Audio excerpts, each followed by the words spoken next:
During my son's wedding, his bride whispered to me, "Buy us a house, or I'll lie and say I'm pregnant with your child." I calmly stood up, put my hand in my pocket, and took out something that made her scream.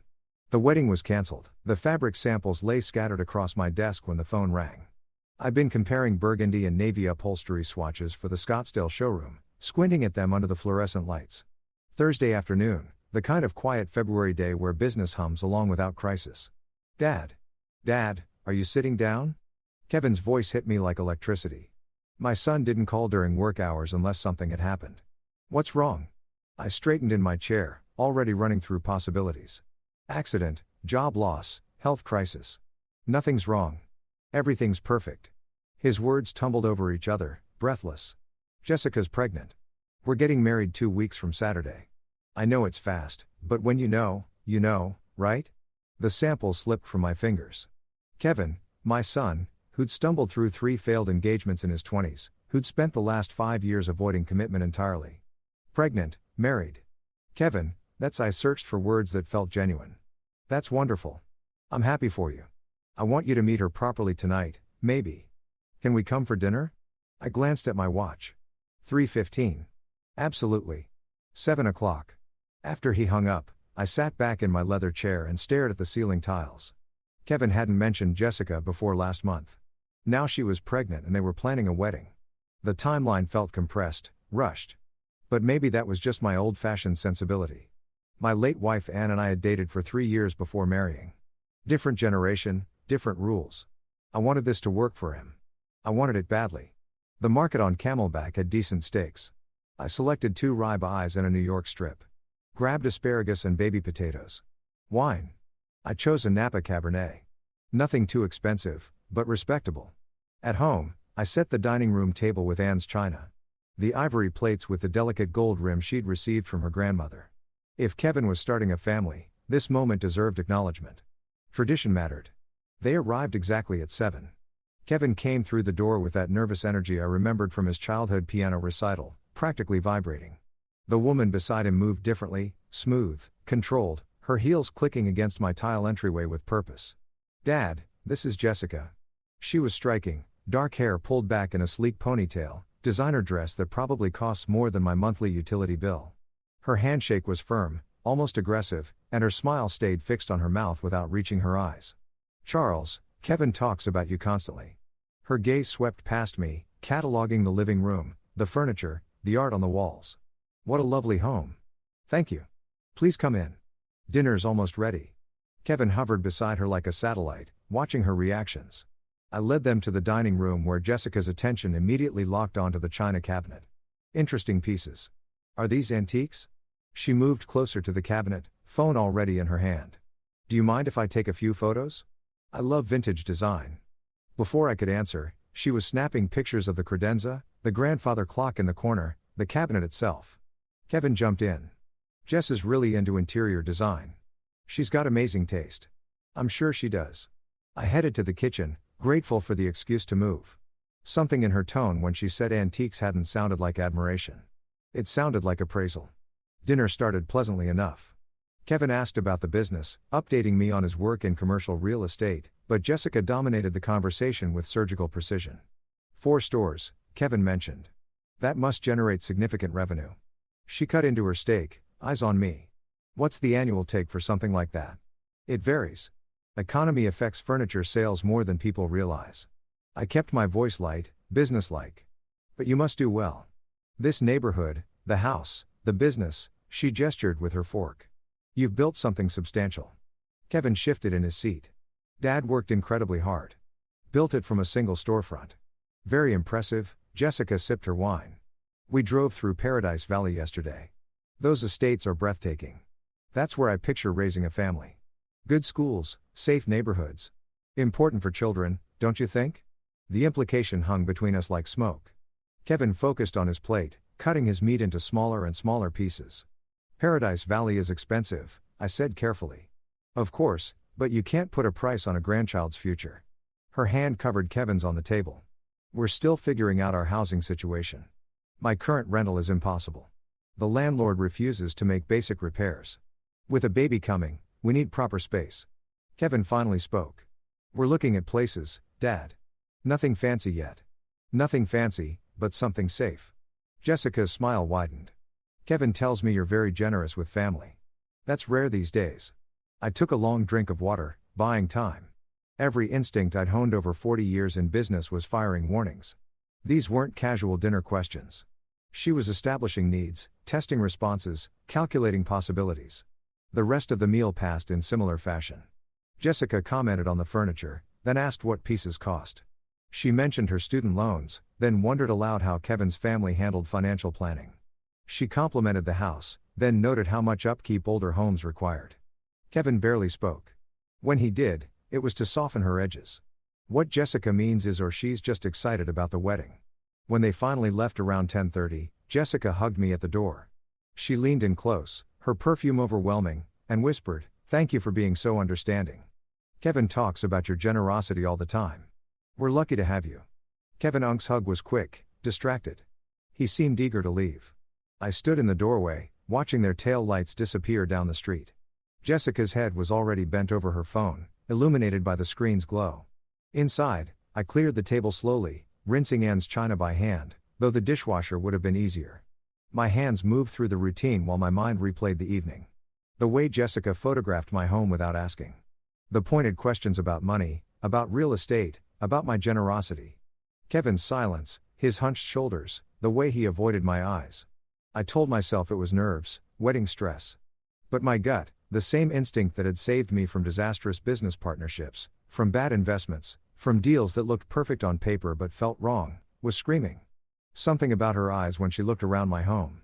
She wasn't seeing a family house where her child's grandfather lived. She was doing math. I woke at 6 o'clock Friday morning after 3 hours of fractured sleep. Every time I drifted off, I saw Jessica's face across my dining table. Heard her voice asking about revenue and real estate. The coffee maker gurgled while I sat at the kitchen table staring at the chairs where they'd sat 12 hours earlier. The details wouldn't leave me alone. The way she'd held her phone when photographing the credenza, not like someone admiring furniture, but like someone cataloging inventory. Her questions hadn't been conversational. They'd been reconnaissance. And Kevin's expression, that hollow, defensive look I'd seen before, 3 years ago, when Rachel had controlled every aspect of his life, history repeating while I watched it happen. By 10 o'clock, I was at my office, but the inventory report sat ignored on my desk. I opened LinkedIn on my computer and typed Jessica Simons Phoenix into the search bar. Her profile appeared polished and professional. Spa manager at Desert Serenity Wellness Center. Photos of her at charity events, smiling beside other volunteers, glowing recommendations from colleagues. Everything looked legitimate. I scrolled deeper. Older posts, comment sections on photos, tags from other users, patterns emerged. 2 years ago, dinner at Bourbon Steak with my generous boyfriend. 3 years ago, photos at exclusive restaurants with different men in each one. Comments from someone named Amanda kept appearing. Another rich one. "You're so lucky, sis." Another. The word stuck like a barb. Another rich one. Not another great guy or another keeper. Rich. That was the qualifying characteristic. I stared at the screen, my chest tight. This felt invasive, ugly. But Kevin was my son, my only child. If someone was targeting him, if she was targeting him, I needed to know. My phone sat on the desk. I picked it up 3 times before finally scrolling through my contacts to Marcus Jennings. We'd met at business networking events, crossed paths at charity fundraisers. He worked in credit verification services. We weren't friends exactly, but we were cordial. The conversation was brief and uncomfortable. "Marcus, I need a favor." Unofficial. "It's about my son's fiancée." He didn't ask why. "Give me her information." Marcus called back at 4:30. "Charles, this is off the record." Completely unofficial. "Understand?" "I understand." Jessica Marie Simons. Current address lists Tempe, but that's recent. Previous address was a luxury complex in Scottsdale. She was evicted 11 months ago for non-payment. Rent was $2,800 monthly. I wrote the numbers down, my handwriting sharp and precise. She's carrying $43,000 in credit card debt across 7 different cards, all maxed. 2 collection agencies have filed legal actions. She started bankruptcy proceedings 8 months ago, but never completed them. The pen stopped moving. 43,000. Classic pattern, Charles. Living beyond means for years. The income she reports doesn't match the spending. Not even close. After I hung up, I sat motionless in my office chair, $43,000 in debt, evicted from a luxury apartment. 2 lawsuits. None of this appeared on social media, where every photo showed designer clothes and expensive dinners and weekend trips to Sedona. The pregnancy announcement, the rushed wedding, the Paradise Valley comments during dinner. She wasn't marrying Kevin. She was marrying access to money she thought he had. Or more accurately, money she thought I had. I called Kevin at 6:15 after business hours when I knew he'd be home. I'd rehearsed the conversation in my head, planned to stay calm and rational. "Son, we need to talk about Jessica. Have you checked her financial background?" "What?" His voice immediately sharpened. "What are you talking about?" "I had someone look into her credit history. Kevin, she has substantial debt, over $40,000. She was evicted from her previous apartment. There are collection agencies." "You what?" The explosion came through the phone like a physical force.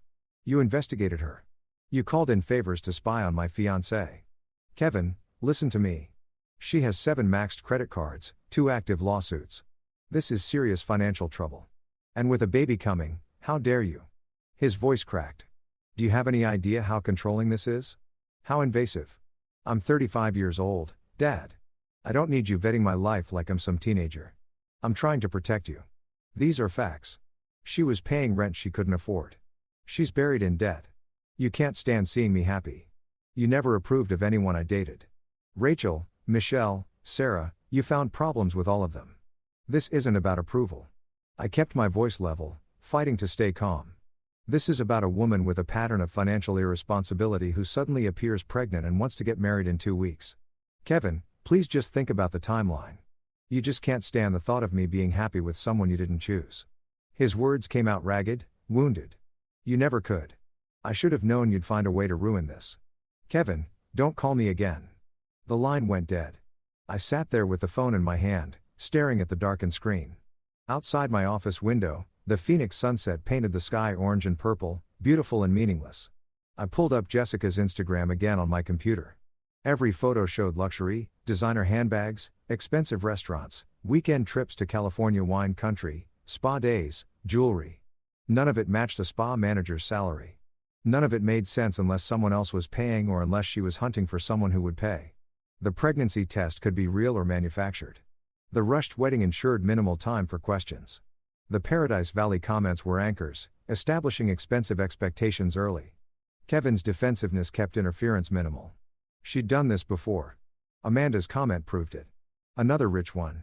I opened my desk drawer and pulled out a legal pad, something I did when problems needed solving. At the top of the page, I wrote, "Jessica Simons, what I know." The list grew. Debt amounts, eviction date, the timing of her relationship with Kevin.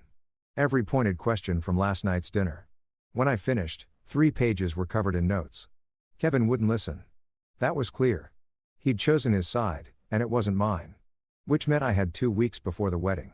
2 weeks to find proof she was targeting him. 2 weeks to stop this before she destroyed my son. I clicked back to her Instagram, studying each photo with new eyes. Somewhere in this carefully curated performance was the truth. Somewhere was evidence. I just had to find it. A week had passed since Kevin hung up on me. 7 days of silence that felt like months. I'd left voicemails, 8 of them. The first 2 were calm, rational explanations of the credit report. By the 4th, I was pleading. By the 7th, I stopped trying to sound composed. None were returned. Thursday afternoon, I drove past Kevin's apartment in Tempe. Jessica's white BMW sat in his parking spot like a territorial marker. I circled the block twice before forcing myself to leave. Marcus called Wednesday with more information, his voice reluctant. "Charles, I shouldn't tell you this, but Kevin maxed out his savings account. $47,000 gone for the wedding. That's not all. He took out a personal loan, $35,000 at 18% interest just for the reception venue." I sat in my office holding the phone long after Marcus hung up. $82,000. Kevin's entire safety net, plus debt that would take years to clear for a wedding that would last 4 hours. The invitation arrived in Saturday's mail. Heavy card stock, embossed lettering, my name in elegant script. The Phoenician Resort, Scottsdale. Ceremony at noon, February 22nd. I searched the venue online. Their wedding packages started at $80,000. Premium upgrades, the kind Jessica would demand, pushed costs well past 6 figures. The math wouldn't work. Kevin's salary, his savings, the loan. None of it covered what I was seeing. Someone had guaranteed additional expenses. Monday morning, I called the resort's events coordinator. My voice casual. I'm inquiring about availability for my daughter's wedding. What does the Powell ceremony on the 22nd include? The woman's enthusiasm poured through the phone. Oh, the Powell wedding is beautiful. Premium everything. Open bar with top-shelf selections. Live orchestra, imported French roses, chef's tasting menu for 200 guests. They spared no expense. I thanked her and ended the call, my stomach hollow. Kevin was drowning and Jessica was piling stones in his pockets. That night, I sat at my kitchen table typing messages to Kevin on my phone, deleting them. Typing again, deleting. Son, please call me back. Delete. Kevin, I'm worried about your finances. Delete. I love you and I'm sorry. Delete. Everything sounded either controlling or pathetic. I sent nothing. Wednesday afternoon, my phone buzzed with a text from an unknown number. Charles, it's Jessica. We need to talk privately before the ceremony. It's important for Kevin's sake. Can we meet? I stared at the message for 10 minutes, reading it over and over. She was making a move, but toward what? My instinct, the same sense that had kept me from ruinous business deals for 40 years, screamed that this was negotiation, not reconciliation. I typed, when and where. Her response came within seconds. Tomorrow evening, your house? Kevin thinks I'm at my bachelorette dinner. 7 p.m. Thursday morning, I drove to an electronics store on Bell Road. The clerk was young, enthusiastic about the products arranged on gleaming shelves. I need a recording device for business meetings, I told him. He showed me a unit the size of a USB drive. This model is excellent. 20 hours of battery, voice activated, so it only records when someone's talking. Clear audio up to 15 feet. Is it legal for recording conversations in Arizona? Absolutely. One-party consent state. As long as you're part of the conversation, you can record it. I bought it immediately. In my car, I researched Arizona's recording laws on my phone. The clerk was right. One-party consent. Legal to record conversations I participated in without informing the other party. I practiced activating the device. A simple button on the side, a single red blink, then darkness. I drove home and tested it, recording myself reading the newspaper aloud, playing it back. My voice sounded strange and distant, but every word was intelligible. Whatever Jessica wanted, I'd have proof. Friday evening at 7 o'clock, I watched through my front window as Jessica's BMW pulled into my driveway. She stepped out wearing a soft pink sweater, her makeup understated, hair loose around her shoulders. She looked young, vulnerable, every detail calculated to project innocence. I activated the recorder in my jacket pocket before opening the door. The red light blinked once. Charles, thank you for seeing me. Her smile was apologetic, practiced. I know things have been tense. I led her to the living room. She settled onto the couch, accepted a glass of water, and her expression turned gentle. I owe you an apology. I was pushy at dinner. Wedding stress, you understand? I didn't mean to come across as materialistic. I watched her performance, recognizing the technique. Soften the target before the real request. I'd seen it in business negotiations dozens of times. Kevin loves you so much. She continued. This distance between you is killing him. I wanted to fix things before the wedding. Can we start over? Her eyes were wide, sincere, perfectly practiced. If I didn't know what I knew, I might have believed her. I appreciate you coming, Jessica. I want Kevin to be happy. She smiled, relief flooding her features. Then carefully, there is one small thing. Kevin's been stressed about money. The wedding costs more than we planned. She paused, letting silence do its work. I said nothing. I wondered if you might help with our housing situation after the wedding, just temporarily, until we get settled. The test, probing my willingness to provide money, measuring my resistance. We can discuss that after you're married, I said carefully. Let's focus on the wedding first. Her smile tightened. Not the answer she wanted, but she nodded and left 15 minutes later. After her tail lights disappeared down the street, I sat in my darkened living room and played back the recording. Her voice emerged crystal clear, every inflection captured. Tomorrow was the wedding. Whatever Jessica really wanted, she'd ask for it then, and I'd be ready. Saturday morning arrived cold and bright. I'd slept 3 hours, spent the rest pacing my bedroom, running through scenarios. None prepared me for what was coming. The Phoenician resort spread across the base of Camelback Mountain like a palace. I pulled into the circular drive at 10 o'clock, watching valet in crisp uniforms rush toward arriving cars. Money radiated from every detail, the spotless pavement, The towering palms, the marble columns framing the entrance. Ice sculptures flank the doorway. Massive swans that must have cost thousands. Floral arrangements 12 feet tall line the walkway. White roses and orchids arranged in cascading waves. I mentally calculated 5,000 for flowers alone, possibly more. Kevin's friends were arriving, women in designer cocktail dresses, men in expensive suits. I recognized a few faces from his college years. They looked successful, established, the kind of crowd Jessica would want as witnesses to her triumph. I touched my jacket pocket, feeling the recorder's small weight. My phone buzzed. Guest lounge, second floor, east wing. 11 a.m. alone.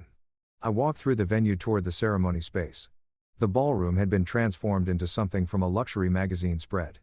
Crystal chandeliers reflected light across hundreds of white roses. Gold chairs arranged in perfect rows for 200 guests. A string quartet warming up in the corner. Champagne fountain already flowing. Bubbles catching light. Through an open door, I saw Kevin surrounded by groomsmen. He was laughing at something, adjusting his bow tie, checking his watch. He looked genuinely happy. My chest tightened watching him.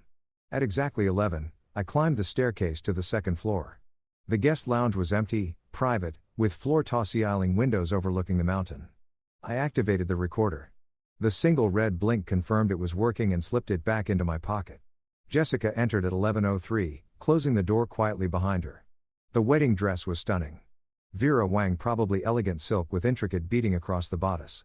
Her makeup was flawless, hair swept up in an elaborate updo, diamond earrings catching every movement of light.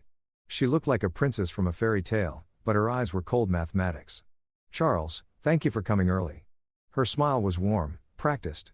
I know things have been difficult. I nodded, said nothing. She walked to the window, her voice casual. It's a beautiful day. Kevin's so happy. He wishes you two weren't fighting. I want him to be happy, I said carefully. That's all I've ever wanted. She turned, her smile never reaching her eyes. Then we should talk about how to make that happen. Permanently. The word hung between us like a suspended blade. Her tone shifted businesslike now. Charles, let's be practical. Kevin and I need a house. Paradise Valley. At least $850,000. Jessica, that's a significant amount. She cut me off. I'm pregnant. We need proper space. You're a grandfather now. Surely that means something. I can help with a down payment. 15, maybe 20%. But purchasing an entire, that's not going to work. Her voice went cold, the mask dropping completely. She stepped closer. I saw the predator clearly now, no longer hiding. Here's what's going to happen.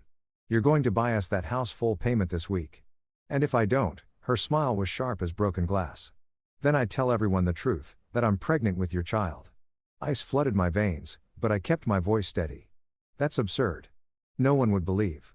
She laughed soft and vicious. Really? Who do you think they'll believe? A 63-year-old man or a pregnant 32-year-old woman in a wedding dress? Each word was a calculated strike. I'll tell them you tried to seduce me at that first dinner. That you've been sending me inappropriate messages for weeks. That when I rejected you, you tried to sabotage our wedding with fake financial reports. My hands clenched into fists at my sides. Kevin will never speak to you again. Your business reputation destroyed. Everyone loves a scandal. Furniture magnate preys on son's pregnant fiancée. That's front page material. She paused, letting it sink in. Or you buy us a house, play the generous grandfather, and everyone's happy. Your choice. You have 60 seconds. The silence stretched thick and suffocating. I stood motionless. 3 seconds, 4, 5, processing shock, fury, the calculated cruelty of her entire plan. Then I spoke, my voice quiet and level. Jessica, you just made the biggest mistake of your life. Her smile faltered slightly. Excuse me. I reached into my pocket and pulled out the small recording device, held it up. The red recording light blinked steadily. Jessica's face drained of color, white as her wedding dress. What is that? Every word from the moment you walked in. She lunged forward, grabbing for the device, her voice rising to a shriek. Give me that. You can't. That's illegal. I pulled back, stepped toward the door. Arizona is a one-party consent state. Completely legal. You recorded me. You set me up. I opened the door. Jessica followed, still grabbing at my arm, her composure shattered. I walked quickly down the stairs toward the ceremony hall. Her screams followed me. Charles, wait. Please, we can work this out. I didn't mean guests in the foyer turned, staring. I didn't stop.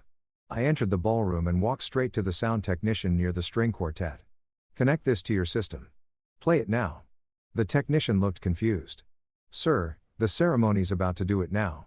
Jessica rushed in behind me. Mascara starting to run, face twisted with panic. Kevin appeared from the groom's room, his expression confused.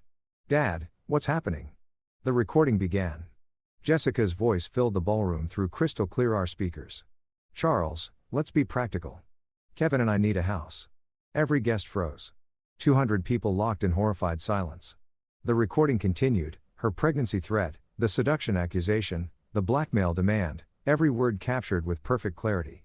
Kevin stood paralyzed, his face cycling through confusion, disbelief, recognition, horror. When the recording ended, silence blanketed the room like sudden snow. Jessica stumbled backward, words failing, excuses dying on her lips. Kevin stared at his bride, then at me, then back at Jessica. His voice broke. Tell me he faked that. Tell me this isn't real. Jessica opened her mouth, but no convincing lie emerged. I watched my son's face crack open, watched the illusion he'd built shatter into pieces. The wedding was over before it began. The recording's final words faded into crushing silence. I watched Kevin's face cycle through emotions like channels flipping on a television. Confusion, denial, desperate hope that somehow this was fake, that his father had manufactured evidence to destroy his happiness. Jessica broke the silence first, her voice rising toward hysteria. He edited that. He manipulated the audio. Charles, how could you do this? Kevin turned to me, his eyes pleading, Dad, tell me you faked it. Please. My voice came out quiet, steady. Every word is real, Kevin. Unedited. I can provide the original file, timestamps, metadata. His face hardened. Not acceptance, not belief in the evidence, just a wall slamming down between us. A guest near the front whispered loudly enough to carry through the ballroom. I heard what I heard. That woman was blackmailing him. Kevin moved toward Jessica, who had begun crying. Real tears streaming down her face. Mascara running in careful tracks. Perfect victim performance. She clutched his arm. Kevin, he's trying to destroy us. He never wanted you to be happy. This is revenge because you chose me over him. I took a step forward. Son, listen to what she actually said. She threatened to claim you weren't the father. She demanded $850,000. Kevin Unk's voice cracked raw with pain and fury. You always did this. Every relationship I had, you found something wrong. You can't stand seeing me with someone. The words hit like fists. This isn't about control. She was blackmailing me. You heard it. You recorded her without permission. You set her up. His eyes were wet now, voice shaking with anguish. You're jealous because you've been alone since Mom died, and you can't handle me being loved. The accusation hung poisonous in the air between us. I opened my mouth, but no response came. How do you argue with someone who's chosen their illusion over reality? Who needs the lie more than the truth? Kevin took Jessica's hand. We're leaving. Don't contact me ever. Jessica threw me a look over her shoulder as they walked toward the exit. Calculation mixed with triumph. She'd lost the wedding, but kept her prize. Some guests remained seated, uncertain. Others began gathering belongings, avoiding eye contact with me. A woman I recognized as Jessica's friend, Amanda, called out, "We believe you, Jess. This is disgusting." But other guests approached me quietly. That recording was clear. I'm sorry about your son. The resort manager appeared uncomfortable in his crisp suit. Mr. Powell, we'll handle the cancellation arrangements. No charge for the venue. I nodded, unable to form words. Within an hour, the ballroom emptied. I sat in one of the gold chairs, surrounded by $80,000 worth of flowers and untouched champagne fountains. My phone vibrated constantly. Texts from friends, family, people who were there. I didn't read them. A waiter approached nervously. Sir, can I bring you anything? I shook my head. He retreated, leaving me alone in the wedding that wasn't. I drove home in a fog. The afternoon heat shimmering off the asphalt in waves. My house felt enormous and empty when I entered. Anne's absence sharp as broken glass even after 3 years. Sunday morning, my phone buzzed with a text from Kevin's number. The message was brief, final. I'm not your son anymore. Jessica and I are moving forward together. Don't call. Don't text. You're dead to me. I read it 3 times. Each word felt permanent, carved in stone. Sunday afternoon, a friend forwarded me Jessica's Instagram post. The photo showed her in casual clothes, eyes red from crying, no makeup, calculated authenticity. The caption read, "Heartbroken doesn't begin to cover it." Kevin's father sabotaged our wedding because he couldn't accept someone loving his son. He recorded a private conversation, edited it to make me look terrible, and destroyed the happiest day of my life. To everyone asking, yes, Kevin and I are staying together. Real love survives attacks. The post had 347 likes, 89 supportive comments. I saw names I recognized, mutual acquaintances, business contacts, people who should know better. Some comments were different. I was there. That recording sounded pretty clear to me. But they were buried under Jessica's supporters. I set my phone down and didn't pick it up again for hours. Monday morning, I sat across from Richard Clark in his downtown Phoenix office. He was 58, gray suit, calculating eyes that had seen every kind of family disaster. He'd listened to the recording twice, taken notes, and now delivered his assessment. The recording is completely legal. Arizona's one-party consent law is clear. But I waited through the pause. She can still sue you. Emotional distress. Defamation. Claim you recorded her in a bathroom or somewhere with expectation of privacy even though you didn't. Make your life expensive even if she loses. So she gets away with it. Richard leaned back. Not necessarily. But you need to be smarter than just having proof. You need to build a pattern. Show this isn't an isolated incident. He slid a business card across the desk. Private investigator. Discreet, expensive, but thorough. I pocketed the card. What am I looking for? Her history, previous relationships, financial records. Anything that shows this is her playbook, not a one-time mistake. If she's done this before, those men might talk. I nodded, feeling pieces of a plan forming. Richard added quietly. And Charles, prepare yourself. Your son might not come around. Not soon. Maybe not ever. The words landed heavy and true. As I stood to leave, Richard mentioned almost casually, one more thing. I had someone check hospital records. Doctor visits. Jessica Simons hasn't seen an OB/GYN in 2 years. I froze. She's not pregnant. No medical evidence she is. No prenatal vitamins purchased on her insurance. No appointments. Either she's lying or she had a very recent miscarriage she hasn't mentioned. I felt fury and something like relief collide. She lied about being pregnant to pressure Kevin into marriage. That would be my assessment, which makes the blackmail even more calculated. She was building urgency around a fiction. I sat back down heavily. The cruelty of it, using a fake pregnancy to trap my son, settled over me like wet concrete. I left the lawyer's office, stepped into harsh Phoenix sunlight. I had evidence, a legal recording, proof of Jessica's manipulation, but Kevin still chose her. The victory felt like ashes. 3 manila folders spread across my desk. The private investigator's report on Jessica's past. First folder, Robert Green, 45, divorced tech executive from 2022. The PI found bank records showing Robert paid Jessica $75,000 after dating 6 months. His statement to the investigator. She threatened to accuse me of assault if I didn't pay. I had a daughter, a business reputation. I paid to make her disappear. Second folder, Michael Torres, 51, real estate investor from 2020. Similar pattern, 4-month relationship, sudden pregnancy claim, demands for money. Michael paid $50,000 before Jessica miscarried. 2 weeks later. Third folder, David Chen, 48, restaurant chain owner from 2019. He paid $30,000 to end the relationship after she threatened workplace harassment claims. I leaned back, processing the timeline. 3 men in 5 years, $155,000 extracted through threats. Each relationship followed identical beats. Charm, offensive, rapid escalation, pregnancy or assault claim, payment, disappearance. The PI's notes included one chilling line. Subject displays textbook predatory financial behavior. Targets men 15 to 20 years older. Established wealth, family reputation to protect. Kevin fit the profile perfectly. Not wealthy himself, but with a father who was. I felt sick recognizing how calculated it had been. Jessica hadn't fallen for Kevin. She'd researched him like a business investment. Wednesday afternoon, I was at my flagship furniture store reviewing inventory when my assistant approached. Someone here to see you. Says it's personal. A woman stood near the entrance. Early 60s, gray hair and a neat bob, wearing simple slacks and a cardigan. A library book tucked under her arm. Her face was tired, kind with Jessica's cheekbones, but none of her hardness. She extended her hand. Mr. Powell, I'm Barbara Collins, Jessica's mother. Could we speak privately?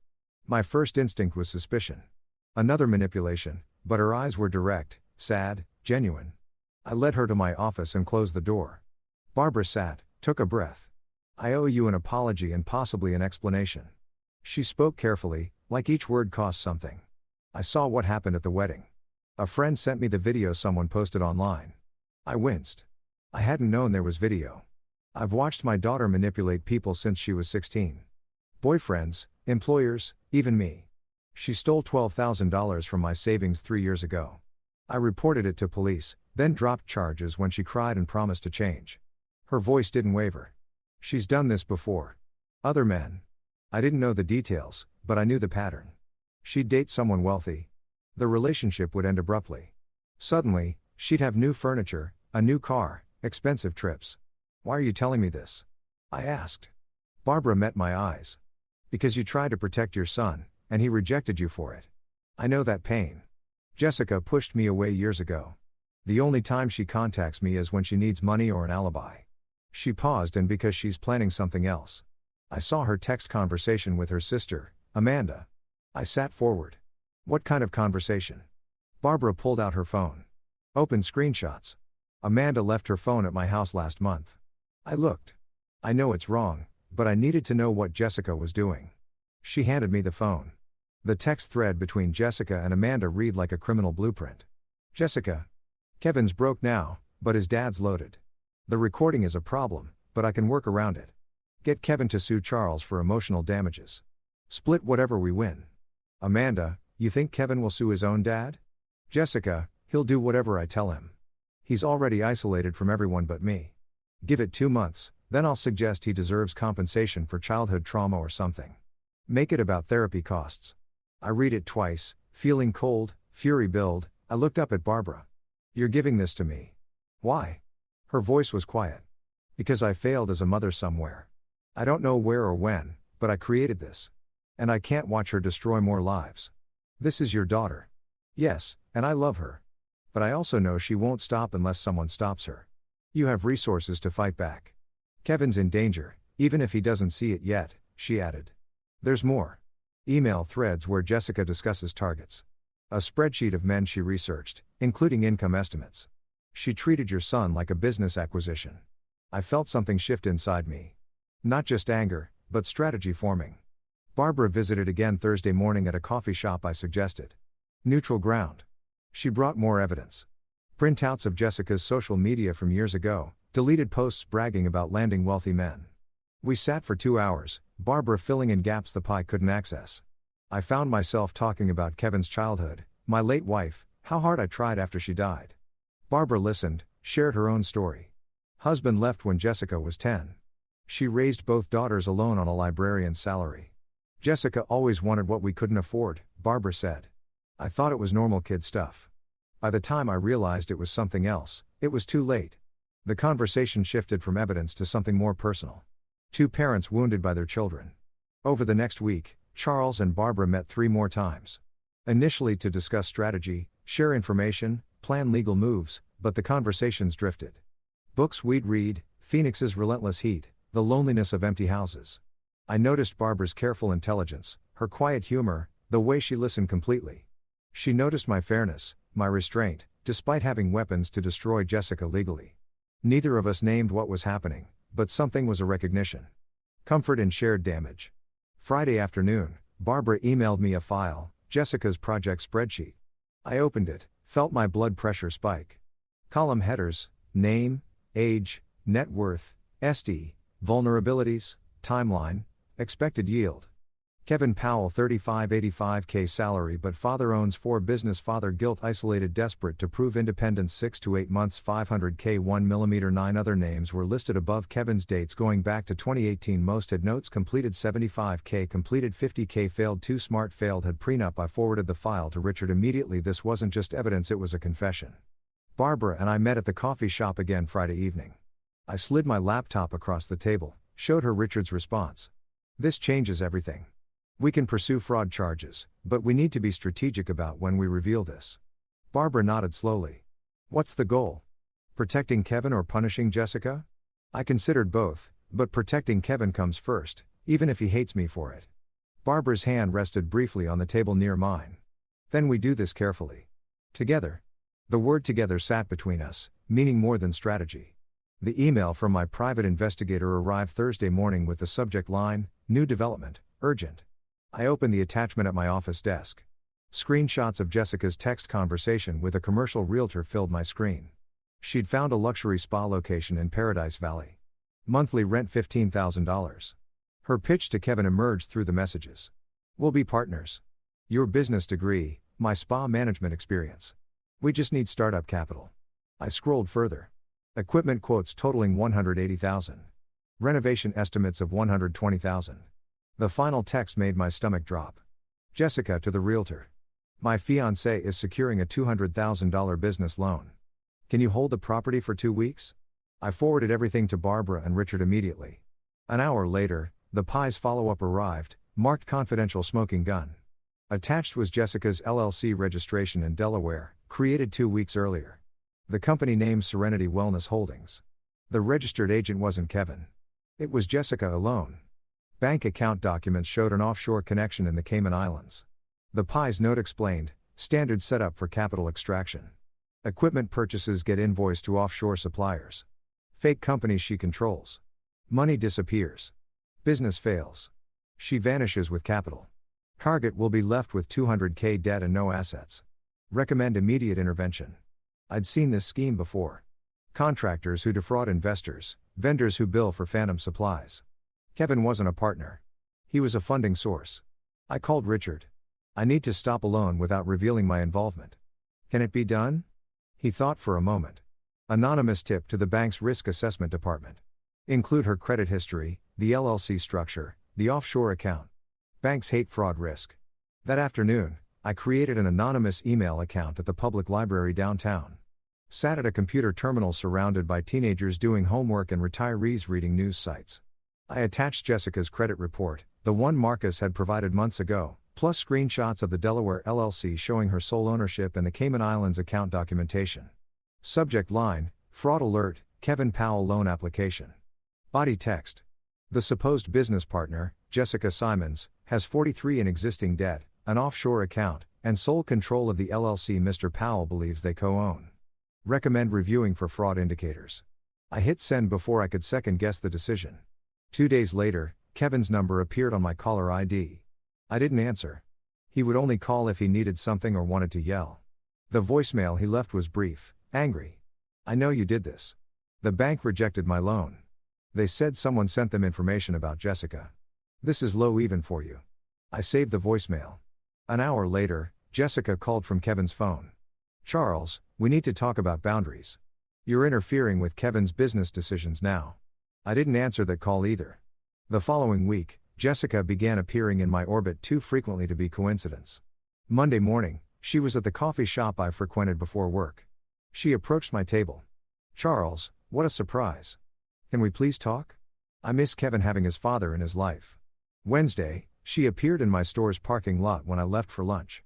Friday, she showed up at a restaurant where I was meeting a supplier, sat at the bar, made eye contact, smiled. Each time I ensured I wasn't alone, stayed in the coffee shop's crowded main room, called my store manager to walk me to my car, asked the supplier to stay until Jessica left. I recognized the tactic, create situations that could be misinterpreted, then claim harassment or worse. My phone stayed in my pocket, recording every encounter. Saturday afternoon, Jessica appeared at my store again, this time in workout clothes. Tight, strategic. She waited until other customers left and approached my desk. I wanted to apologize privately. "Can we talk in your office?" I stood but didn't move toward the office. "Anything you need to say can be said here. My assistant is right there." I gestured to Sarah, my store manager, watching from 10 feet away. Jessica's voice dropped. "Intimate. I think we got off on the wrong foot. I understand why you were protective. Maybe we could start over. Just you and me." Her hand moved toward my arm. I stepped back. "Sarah, could you join us, please?" Jessica was just leaving. That evening, I met Barbara at the Phoenix Art Museum, our fourth date, though neither of us had called it that. We walked through the contemporary wing, discussing a sculpture that reminded Barbara of a book she was reading. I found myself smiling genuinely, something I hadn't done since before Kevin's engagement. Over wine. Afterward, I told her about Jessica's attempts to corner me alone. Barbara's face tightened. "She's setting a trap. Classic Jessica. Create a situation where it's your word against hers. I know I'm documenting everything. Never alone, always recording. She touched my hand. I hate that you have to live like that, but I'm glad you're being careful. The touch lingered longer than necessary. Both of us noticed. Neither pulled away. Over the next 2 weeks, Barbara and I fell into a rhythm. Coffee twice a week, dinner on weekends, long phone conversations about everything except our children. Barbara introduced me to contemporary fiction I'd never have read. I discovered I liked it. I took her to a symphony at the Scottsdale Center for the Performing Arts. She cried during the Brahms. One evening at her townhouse, reviewing legal documents became background noise to conversation about our lives before the damage. I talked about my late wife, 8 years gone, how I'd stopped living and just maintained. Barbara shared about her ex-husband, the loneliness of raising difficult daughters alone. Neither of us said, "I'm falling for you." But both knew. Late one night, I sat in my home office staring at the framed photo of Kevin from his high school graduation. My phone buzzed. Another blocked call, probably Jessica. I thought about the PI reports, the bank intervention, the careful documentation of Jessica's seduction attempts. I was protecting my son, but Kevin saw it as warfare. The question noted. Was I helping or just punishing? Barbara's text arrived. Stop overthinking. You're doing what's necessary. Get some sleep. Sunday morning, Barbara and I met at our regular coffee shop. A corner table had become ours. She slid her phone across. Amanda posted this yesterday. Read the comments. The Instagram post showed Jessica and Kevin apartment hunting. Caption: New beginnings despite obstacles. Comments from Jessica's friends. Your future Phil is crazy. Can't believe he's still harassing you. Have you considered a restraining order? I felt public opinion shifting against me. Barbara, she's building a narrative, preparing for something bigger than seduction attempts. I met her eyes. Let her come. Richard has everything documented. We're ready. The certified mail arrived at 9 a.m. on a Tuesday. I signed for it in my driveway, recognized the law firm letterhead immediately. Civil complaint, Jessica Simons and Kevin Powell versus Charles Powell. I read standing there, April sun already hot on my shoulders. The claims: intentional infliction of emotional distress, defamation, interference with business relations, damages sought, $500,000. The narrative Jessica's lawyers constructed was polished. Defendant, motivated by jealousy and desire to control his adult son, fabricated audio recordings, sabotaged business opportunities, and publicly humiliated plaintiffs at their wedding ceremony. I read it twice, feeling cold, fury build. That afternoon, I sat across from Richard in his downtown office. He'd already reviewed the complaint, made notes in red ink across every page. This is aggressive but sloppy, he said, tapping paragraph 3. They're claiming the recording was fabricated. We have metadata, timestamps, audio, forensic analysis proving authenticity. He flipped to page 5. They claim you sabotaged business opportunities. They'd have to prove you were involved in the bank's decision. Anonymous tip means no proof. Can they win? Richard leaned back. Win? No. Make it expensive and painful? Absolutely. Discovery will be invasive. Depositions, financial records, witnesses. Jessica's betting you'll settle to avoid the hassle. Not happening. Richard smiled. Sharp. Good. Because I've been preparing our counterclaim. Fraud, attempted extortion, blackmail. We have her previous victims willing to testify. The offshore account, Barbara's evidence. When we're done, Jessica won't be able to run this scheme again. I learned through a mutual business contact that Kevin had been fired. Not quit. Despite what Jessica's Facebook post claimed, Mark called me reluctantly. Thought you should know. Kevin's been missing deadlines, arguing with everyone. Finally went off on his supervisor last week. They let him go. I tried to process this. Kevin loved that job. Worked there 7 years. Mark continued. He's not himself. Charles looks exhausted. Lost weight. Whatever's happening with that woman, it's destroying him. I hung up and immediately wrote an email. Son, I heard about your job. Please talk to me. Whatever you need, I'm here. This lawsuit doesn't change that I love you. I sent it to Kevin's personal email, his work email, his phone via text. All bounced back or went unread. Jessica had blocked every channel of communication. Over the next 2 weeks, I wrote physical letters, handwritten on quality paper, each one different, apologizing for the wedding confrontation's public nature while defending the necessity, explaining the evidence I'd found, offering to help financially without conditions, reminiscing about our past together. I mailed them to Kevin's old apartment address. None were returned, but none were answered. I imagined Jessica intercepting them, reading them first, deciding what Kevin saw. The silence was worse than Kevin's anger had been. It meant complete isolation. Barbara called me on a Wednesday evening, voice tight. Amanda just told me Kevin's selling his apartment. I felt the floor drop. That's his only asset. He bought it 5 years ago.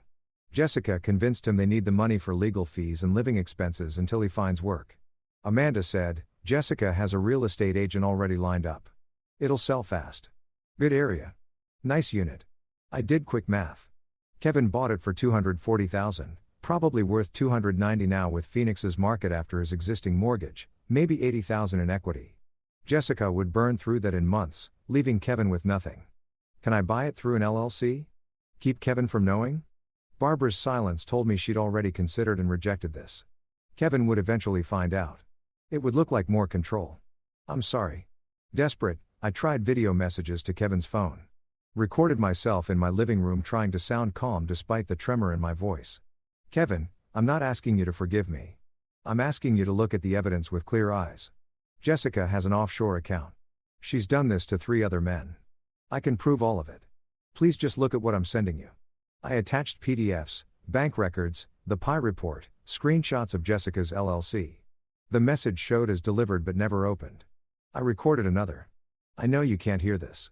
Jessica's blocking everything, but I need you to know I would do it all again. The recording, the bank tip, everything because you're my son and watching you be destroyed would kill me. I didn't send that one. Too raw, too desperate. Late April evening, I sat in my home office, surrounded by legal documents and evidence files. My phone showed the lawsuit timeline. Discovery starts in 3 weeks, depositions in 6. Kevin's life was imploding. No job, selling his apartment, drowning in debt, isolated from everyone except his manipulator. My intervention was supposed to protect Kevin. Instead, Kevin was worse off than before and blamed me for all of it. The question that had haunted me since February surfaced with new force. What if I'm wrong? Not about Jessica. The evidence was overwhelming. But about the method, the public confrontation, the ongoing interference. Maybe some lessons can't be taught, only learned through pain. I drove to Barbara's townhouse without calling ahead. She opened the door, saw my face, and pulled me inside without questions. We sat on her couch, her hand in mine, while I voiced the doubts. Kevin's life is falling apart. Maybe if I'd handled the wedding differently. Private conversation instead of public recording. Maybe if I'd let him take the loan. Learned the hard way when Jessica disappeared. Barbara listened completely before responding. Jessica destroyed 3 other men's lives before Kevin. You had proof she was blackmailing you. What were your options? Pay her. Let her keep extracting money. But Kevin made his choices, she said firmly. You gave him information. He rejected it. You can't protect someone from themselves forever.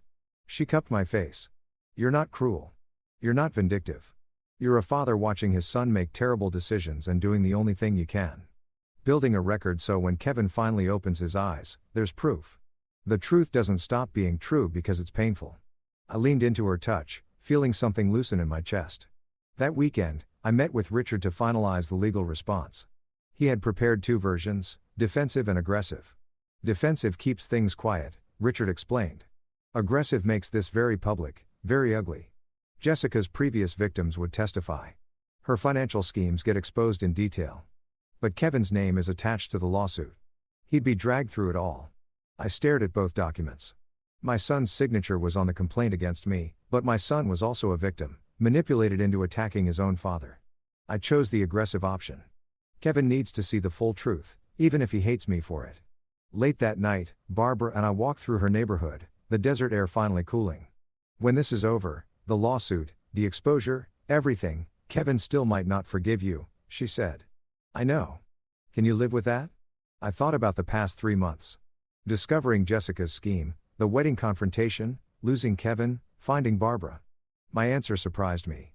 Yes, because I'll know I did everything possible to save him, even if he never sees it that way.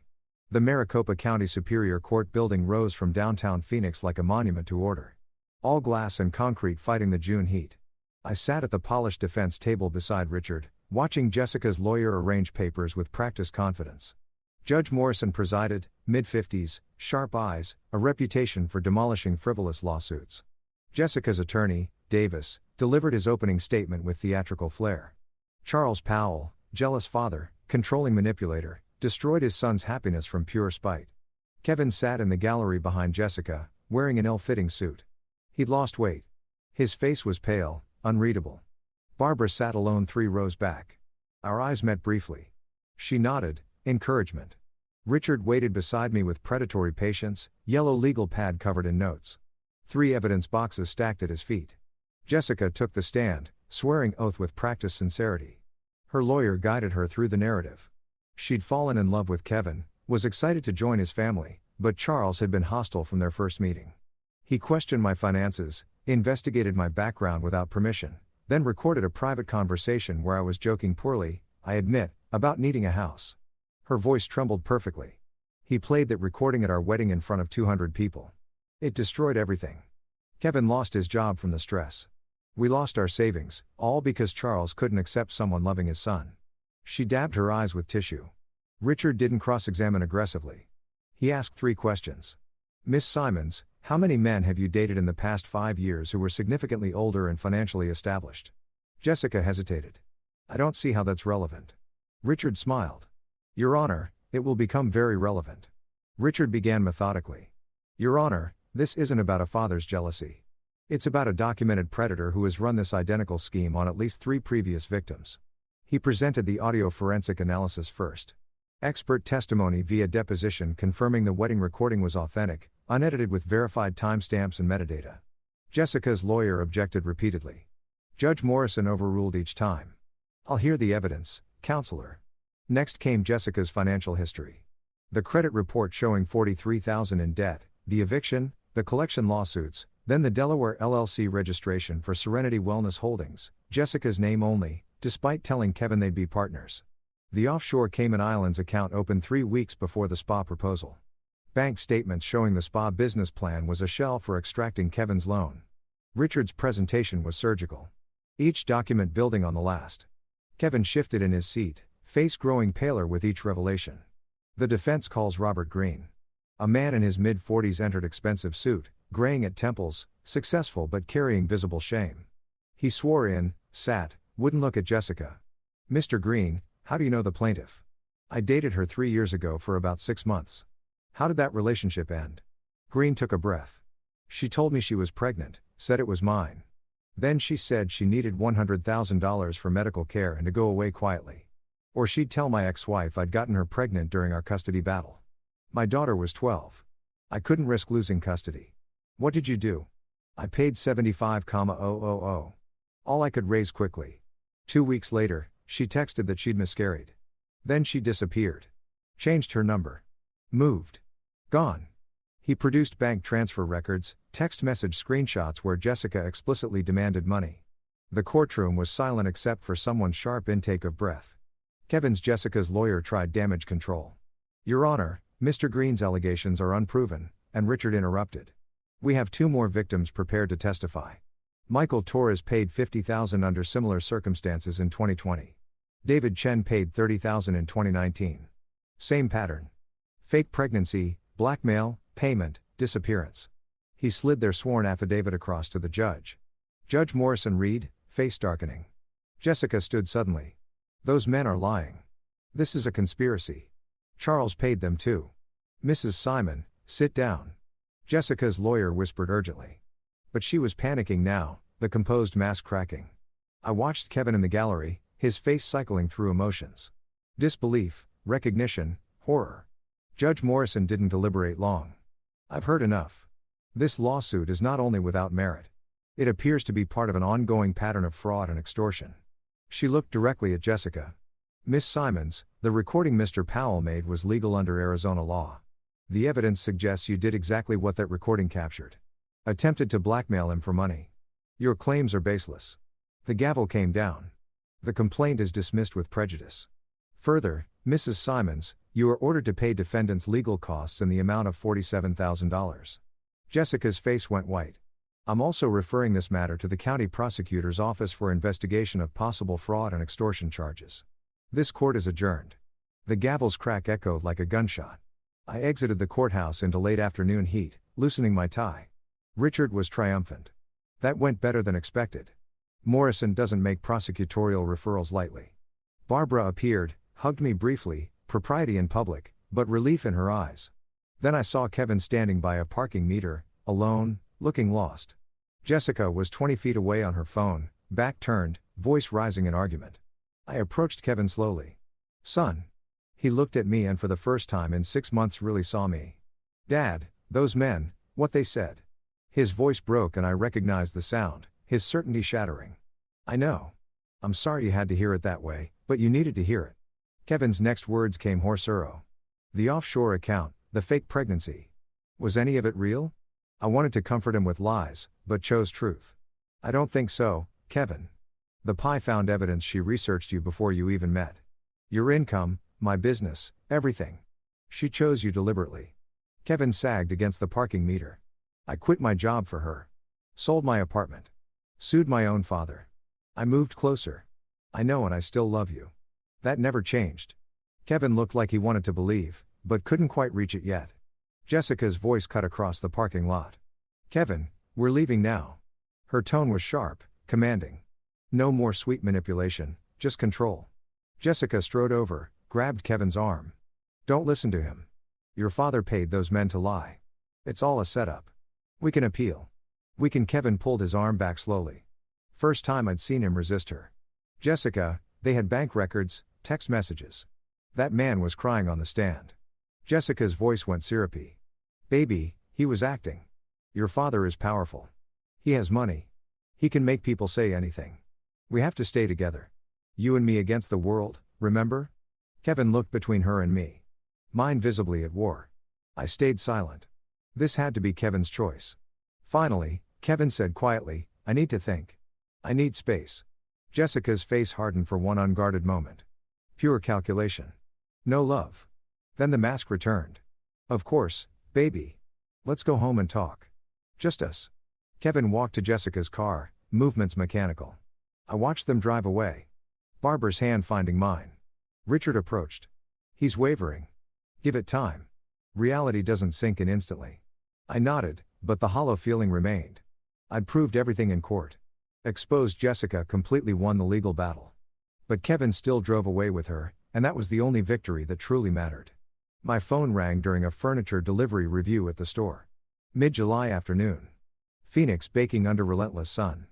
The PI's voice was urgent. "I've got something." Jessica's been communicating with Brian Miller, Kevin's old business partner. I remembered Brian. Kevin had cut ties 2 years ago over ethical disagreements. "They're planning to forge documents claiming you embezzled money Kevin invested in your business.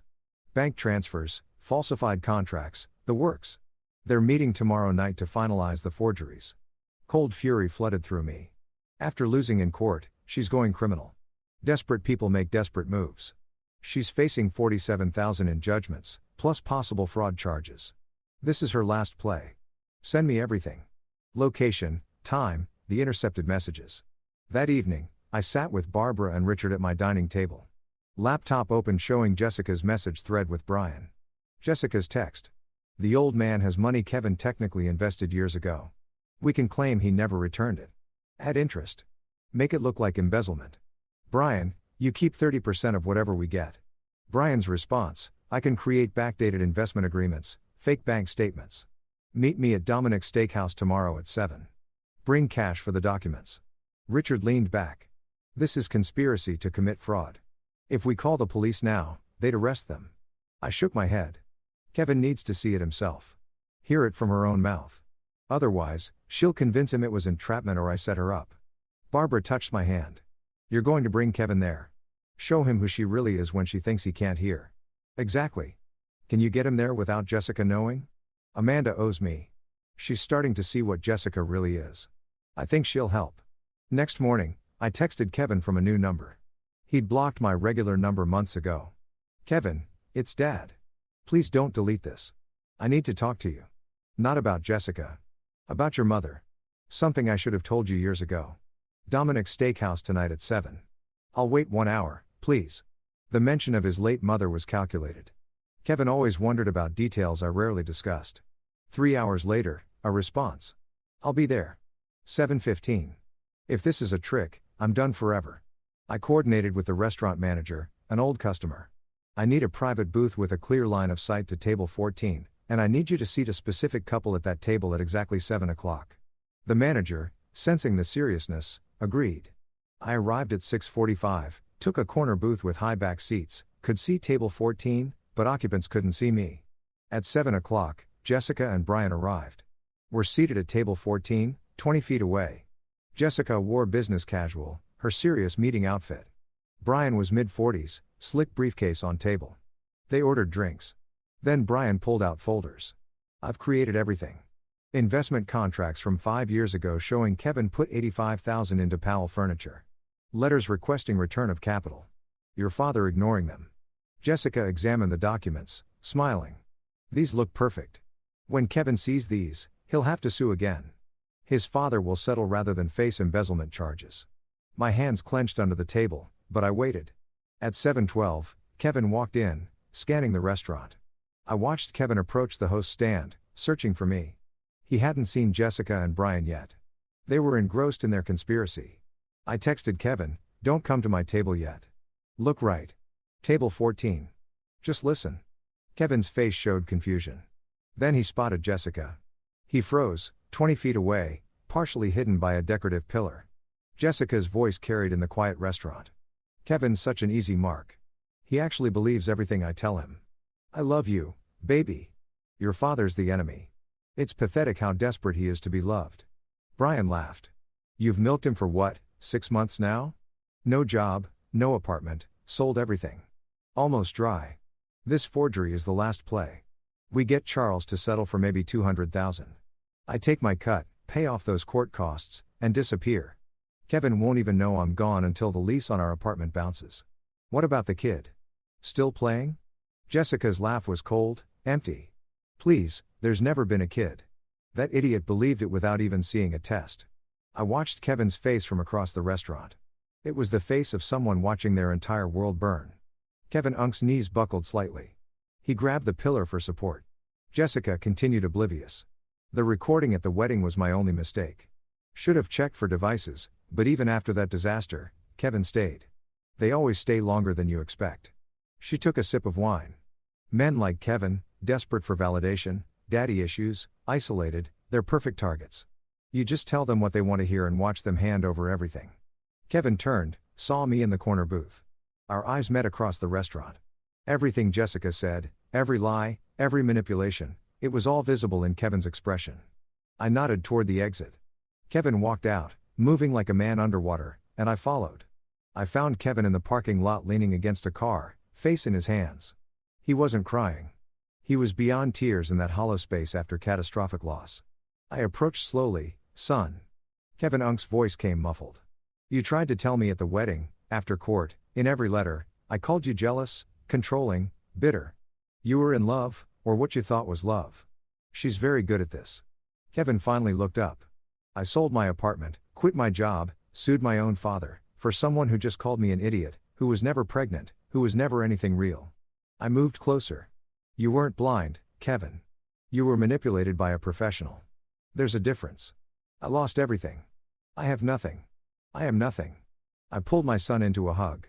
"First physical contact in 8 months. You have me. You've always had me. That never changed. Not once." Kevin broke then, sobbing against my shoulder like he hadn't since childhood. I held him, feeling something fundamental shift back into place. Inside the restaurant, Jessica looked up to see police officers approaching. I'd called them before Kevin arrived, had them waiting, the forgery documents, the conspiracy on audio, the open warrant from the judge's fraud referral, it all converged. Jessica tried to run, but there was nowhere to go. Brian was arrested alongside her, both charged with conspiracy to commit fraud and forgery. By morning, Jessica had fled Phoenix on bail, skipping town in the $47,000 judgment. I didn't pursue her. She was out of Kevin's life, and that was the victory that mattered. August arrived with Phoenix monsoons washing the city clean. Kevin moved into my guest room temporarily, started therapy, began job hunting. The process was slow. Rebuilding a life takes longer than destroying one. But I watched my son gradually return. Smiles at breakfast. Interest in conversations, plans for the future. One evening, Barbara and Kevin and I sat on the back patio. I took Barbara's hand. We have something to tell you. Barbara and I are getting engaged. Kevin's reaction surprised us. He grinned. About time, Dad. She's way too good for you. Barbara laughed, and I felt something I hadn't felt in years. Complete. Late August, I hosted a small engagement gathering at my home. 20 close friends, nothing elaborate, everything genuine. Barbara wore a simple blue dress, her smile radiant. Kevin stood beside me as the main witness, healthy weight returning, clarity back in his eyes. When it was time for toast, Kevin tapped his glass, stood. I need to say something. For months, I thought my father was the enemy. Controlling, jealous, trying to ruin my happiness. His voice steadied. But the truth is, sometimes the biggest act of love is saying no when everyone else says yes. It's standing between someone you love and danger, even when they hate you for it. Kevin looked at me. Dad, you saved my life. You let me hate you, sue you, cut you off, and you never stopped trying to protect me. That's not control. That's love. So, thank you for not giving up. Even when I gave up on you. My throat tightened, but I managed. You're my son. I'd do it again. Every time. Kevin raised his glass. To Charles and Barbara, two people who know that real love means telling hard truths and standing firm when everything says to walk away. The small gathering applauded, glasses clinked, and I looked around. My son restored. A woman I loved beside me. A future built on ruins. The revenge wasn't destroying Jessica. It was this. Saving Kevin and finding Barbara. That's the victory that matters.